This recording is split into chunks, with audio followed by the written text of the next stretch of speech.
ஆடி 18 விசேஷம் தாங்க. எங்கள் குலதெய்வம் கோயிலில் சாமி கும்பிடுவோம். அப்போ வந்து மெகந்தியும் பிடிக்கும், மருதாணி ரொம்பவே பிடிக்குங்க.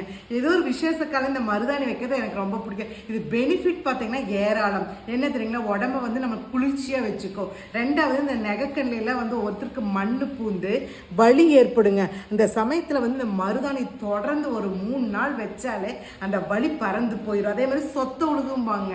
நெகக்குள்ள வந்து கண்ணில் போய் அந்த நெகக்கண்ணுக்குள்ள குப்பை சேர்ந்து ஒரு சீல் வடிகிற மாதிரிலாம் வரும். அந்த டைம்ல மருதாணி யூஸ் பண்ணா அந்த சீல் வெளியே வந்துடும், அந்த புண்ணும் சீக்கிரம் ஆயிடும். பெனிஃபிட் ஏறாங்க. நீங்க மருதாணி கிடைக்கிறப்பெல்லாம் வச்சுட்டே இருங்க, ரொம்ப நல்லதுங்க.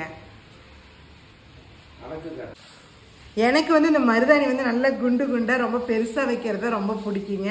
அது இல்லாமல் இந்த 1 மணி நேரம் கழிச்சு இந்த மருதாணியை எடுத்துட்டு லைட்டாக தேங்காய் எண்ணெய் கையில் நினச்சி இது பண்ணும்போது தேய்க்கும் போதுங்க அந்த கலர் பார்த்தாலே ஒரு மன சந்தோஷமாகவும் திருப்பி பார்த்துக்குவேன் நான். ரொம்ப அழகாக இருக்குது பாரு அப்படின்ட்டு.